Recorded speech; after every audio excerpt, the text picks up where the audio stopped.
मेरे मुख्यमंत्री एक ऐसे प्रदेश के मुख्यमंत्री हैं जहां पर उनको स्वयं अपनी आंखों के इलाज के लिए दूसरे प्रदेश जाना पड़ता है कि मुख्यमंत्री जी ने पिछले 16-17 सालों में बिहार को सिर्फ पीछे धकेलने का ही काम और कुर्नी में प्रोग्राम को लेकर उन्होंने चर्चा की थी।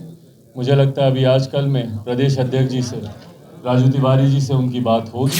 जगह जगह घूम के विशेष राज का दर्जा जब आप होते हैं साथ में तब आपको विशेष राज के दर्जे की याद नहीं आती। जैसे ही आप अलग होते हैं आपको विशेष राज का दर्जा याद आता है। उन्होंने काम किया होता तो आज उनकी पार्टी तीसरे नंबर की पार्टी नहीं होती। कितने कारखाने दिए हैं आज तक मेरे मुख्यमंत्री ने, बताएं मुझे। नेता के जाने के बाद कई लोगों ने प्रयास किया पार्टी को समाप्त करने का। वंचित शोषित वर्ग के लोग किस तरीके से मुख्य धारा के साथ वो जुड़ पाए। साथियों, आज लोक जनशक्ति पार्टी का स्थापना दिवस है। राहुल थोड़ा पीछे हो साल 2000 में हमारे नेता आदरणीय रामविलास पासवान जी ने लोक जनशक्ति पार्टी की नींव रखी थी और आज लगभग 23 साल लोक जनशक्ति पार्टी रामविलास ने निरंतरता में समाज के गरीब, शोषित, वंचित, दलित, पिछड़ा, अल्पसंख्यक वर्ग से आने वाले लोगों की मजबूती से आवाज उठाने का, उनके अधिकारों की लड़ाई लड़ने का लोक जनशक्ति पार्टी ने काम किया। हमारे नेता ने अपने जीते जी जितना उनसे बन पाया उन्होंने हर संभव प्रयास किया कि समाज के वंचित शोषित वर्ग के लोग किस तरीके से मुख्य धारा के साथ वो जुड़ पाए, जिस जिस विभाग में वो रहे। मुझे ये गिनाने की जरूरत नहीं है, आप सब जानते हैं कि जिस भी विभाग की जिम्मेदारी उनको मिली, 6 प्रधानमंत्रियों के साथ बतौर कैबिनेट मंत्री उनको काम करने का अवसर मिला और शुरू से लेकर अंत तक, पहली बार जब वो श्रम एवं कल्याण मंत्री बने वीपी सिंह जी की सरकार में, तब से लेकर अपनी अंतिम सांस तक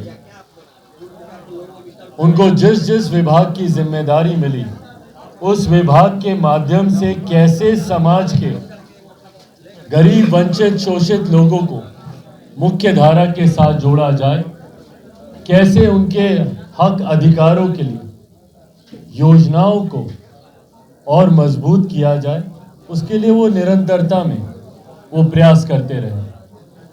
आज जब वो हम लोग के बीच नहीं है, यकीनन पार्टी का स्थापना दिवस हम सब के लिए, जहां एक तरफ एक नया उत्साह, नई ऊर्जा और हमारे नेता के सपनों को आगे लेकर जाने की शक्ति प्रदान करता है, वहीं ये दिन हम सब के लिए एक भावुक दिन भी है। हमारे नेता जब तक जीवित थे धूमधाम से वो आज के दिन को मनाते थे। उनके जाने के बाद भी हम लोगों ने वही प्रयास किया कि जिस तरीके से हमारे नेता आदरणीय रामविलास पासवान जी पार्टी के स्थापना दिवस के कार्यक्रम करते थे, उसी तरीके से हम लोगों ने भी उनकी उसी परंपरा को आगे लेकर जाने का हम लोगों ने प्रयास किया। पिछले 2 साल 2020 में जब हमारे नेता का निधन हुआ, उसके बाद से हम लोगों ने हमेशा उसी तरीके से पार्टी का स्थापना दिवस मनाया। पटना में हम लोगों ने बड़े बड़े कार्यक्रम किए। इस बार लोक जनशक्ति पार्टी रामविलास ने इसको, बिहार की अगर हम बात करें तो हर जिले में हम लोगों ने इसको आयोजित करने का पार्टी ने फैसला लिया है। लोक जनशक्ति पार्टी रामविलास के जिला के प्रभारी और जिला अध्यक्षों के नेतृत्व में बिहार के हर एक जिले में पार्टी का स्थापना दिवस पूरी भव्यता के साथ मनाया जा रहा है। आप सबके सहयोगी साथी पत्रकार मित्र विभिन्न जिलों में होंगे, आप सबके साथ वो भी तस्वीरें साझा करेंगे। मैं खुद शाम तक जैसे जैसे मेरे पास तस्वीरें विभिन्न जिलों से आएंगी, वो तस्वीरें, वो वीडियोस अपने भी तमाम सोशल मीडिया प्लेटफॉर्म पे मैं भी उनको शेयर करूंगा। और सिर्फ बिहार में ही नहीं, पूरे देश में हर एक प्रदेश में लोक जनशक्ति पार्टी रामविलास उतनी ही भव्यता से हर प्रदेश में पार्टी के स्थापना दिवस का कार्यक्रम आयोजित किया जा रहा है। पुनः इस कार्यक्रम के आयोजन के माध्यम से ये संकल्प लोक जनशक्ति पार्टी रामविलास का हर एक कार्यकर्ता लेता है कि हमारे नेता आदरणीय रामविलास पासवान जी के जितने भी अधूरे कार्य हैं, जितने भी उनके अधूरे सपने हैं, उनको पूरा करना, उनके विचारों को घर घर तक लेकर जाना। और ख़ास तौर पर आज जब मैं यहाँ बिहार में मौजूद हूँ, एक बिहारी होने के नाते ये वादा मैं भी लेता हूँ और ये संकल्प मैं पुनः दोहराता हूँ कि अपने नेता के सपनों का बिहार को बनाने के संकल्प के साथ लोक जनशक्ति पार्टी रामविलास का ये कारवां निकला है। मेरे नेता के जाने के बाद कई लोगों ने प्रयास किया पार्टी को समाप्त करने का। कई लोगों ने षड्यंत्र रचा कि किस तरीके से मेरे नेता के विचारों को पूरी तरीके से खंडित कर दिया जाए, किस तरीके से उनके सपनों को कभी पूरा ना होने दिया जाए। और कई बड़ी ताकतें, कई बड़ी शक्तियों ने एक अहम भूमिका इसमें निभाई। पर पिछले 2 सालों में जिस तरीके से लोक जनशक्ति पार्टी रामविलास का एक एक कार्यकर्ता मजबूती से हमारे नेता के सपनों को, उनके विचारों को मजबूती से धरातल पे उतारने का कार्य किया, मैं जहां एक तरफ अपने पार्टी के हर एक कार्यकर्ता का धन्यवाद करता हूं। पिछले 2 साल यकीनन हम सबके लिए कठिन रहे, संघर्षपूर्ण रहे, पर बिना हिम्मत हारे हुए, बिना विचलित हुए हुए, बिना परेशान हुए हुए जिस तरीके से लोक जनशक्ति पार्टी रामविलास हमारे नेता पे विश्वास रखने वाले लोग मजबूती से पार्टी के संगठन, पार्टी के जनाधार और हमारे नेता के विचारों को घर घर तक पहुंचाने के लिए उन्होंने कार्य किया। जहां एक तरफ मैं तमाम कार्यकर्ताओं का धन्यवाद करता हूं, वहीं आज स्थापना दिवस की तमाम कार्यकर्ताओं को बधाई देता हूं, शुभकामनाएं देता हूं।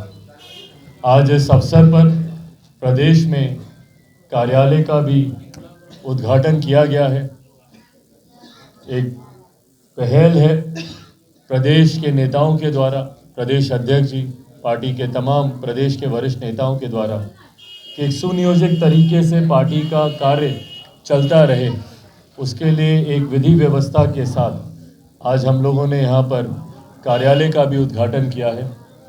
अंतोगत्वा हम लोग की सोच है कि आने वाले लोकसभा के चुनाव और संभवतः उसी के साथ या उस दौरान होने वाले बिहार में मध्यवर्ती चुनाव में किस तरीके से बिहार फर्स्ट, बिहारी फर्स्ट जो हमारे नेता का सपना रहा, उसको हम लोग कैसे मजबूती से धरातल पर उतारें और कैसे बिहार फर्स्ट, बिहारी फर्स्ट की सरकार हमारे प्रदेश में बने, उसको लेकर सुनियोजित तरीके से पार्टी की रणनीति, पार्टी की कार्यशैली को लेकर हर वो संभव कदम पार्टी और पार्टी के नेताओं के द्वारा उठाया जा रहा है, जिसमें यकीनन आने वाले दिनों में पार्टी को और मजबूती मिलेगी।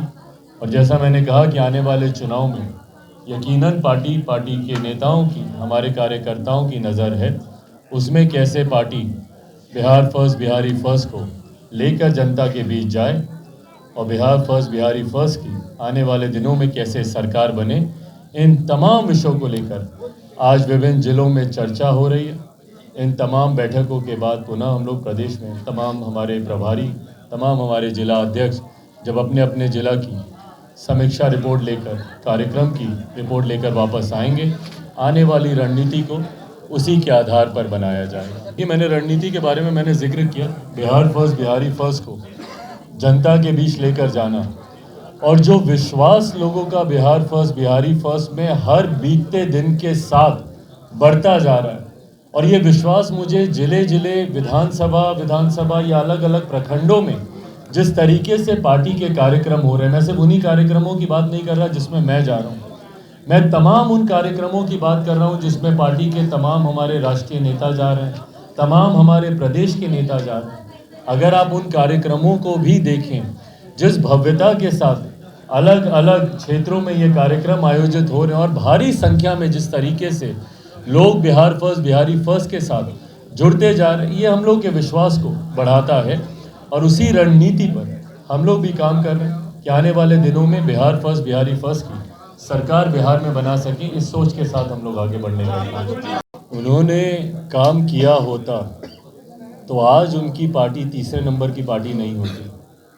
भाई उनका काम दिखता नहीं है, इसीलिए बिहारियों को पलायन कर कर दूसरे प्रदेश जाना पड़ता, दूसरे राज्यों में वो शिक्षा के लिए, रोजगार के लिए जाने के लिए मजबूर हैं।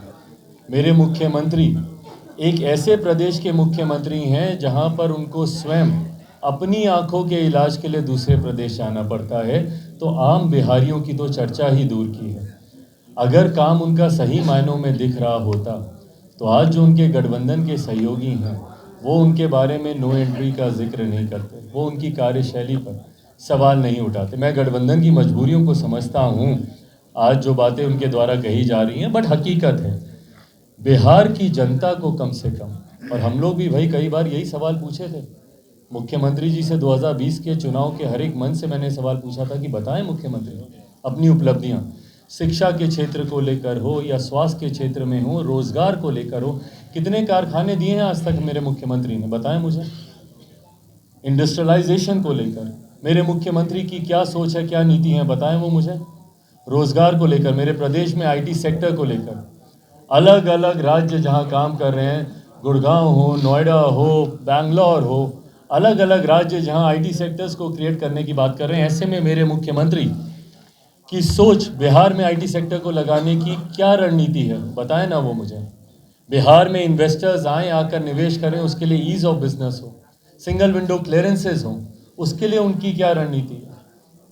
कोटा में जिस तरीके से बच्चे आज भी जाते हैं हमारे पढ़ने के लिए, ऐसे ही अलग अलग क्षेत्रों में बिहार में, पटना क्यों एजुकेशनल हब नहीं बन सकता, भागलपुर, मुजफ्फरनगर क्यों नहीं ये सब जगहें बन सकती, बताएं।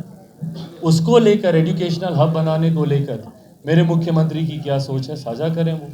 हकीकत यही है कि मुख्यमंत्री जी ने पिछले 16-17 सालों में बिहार को सिर्फ पीछे धकेलने का ही काम किया। और ये बातें मैं नहीं कहता भैया, नीति आयोग भी इन बातों को प्रमाणित करती है। ये सिर्फ चिराग पासवान ही नहीं कह रहा, आप नीति आयोग की रिपोर्ट साल दर साल उठा के देख लीजिए, सबसे फिसड्डी राज्य में बिहार का जिक्र होता है। हर पैमाने पर बिहार सबसे पिछले पायदान पर जाता है। और सबसे अगले पे कहाँ जाता है भैया, जब भ्रष्टाचार और अपराध की बात होती है।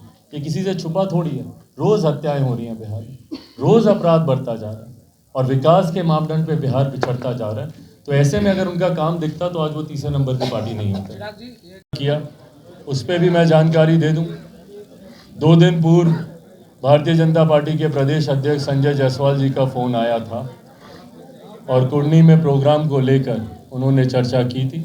मुझे लगता है अभी आजकल में प्रदेश अध्यक्ष जी से, राजू तिवारी जी से उनकी बात होगी और कार्यक्रम जैसे बनेगा वो जानकारी आप सबके साथ साझा की जाएगी। देखिए, टेक्निकल प्रोसेस है, जिस तरीके से पार्टी में टूट हुई और चुनाव आयोग के पास जिस तरीके से ये विषय गया, ये प्रक्रिया का एक हिस्सा है जहाँ पे चुनाव चिन्ह और पार्टी के नाम को टेम्परेरली उसको फ्रीज किया गया है।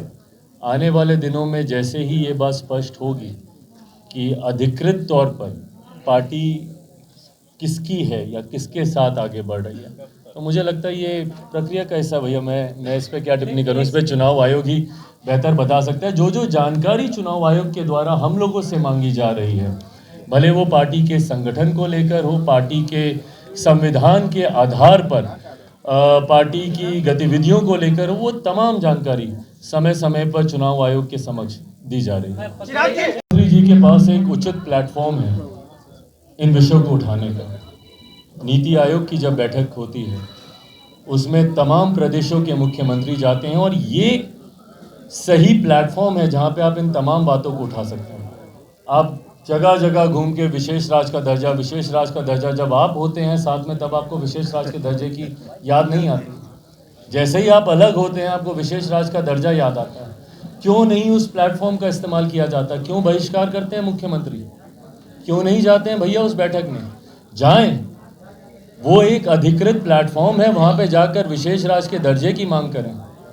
आपको केंद्र सरकार से कहाँ कहाँ सहायता नहीं मिल रही है या कहाँ सहायता की आप उम्मीद रखते हैं, ये तमाम बातें उस मंच पर आप रख सकते हैं। पर उस वक्त मेरे मुख्यमंत्री राजनीति करते हैं, और ये राजनीति ही कारण रहा है कि आज तक बिहार को अपने अधिकारों से मुख्यमंत्री नीतीश कुमार जी वंचित रखते आए हैं।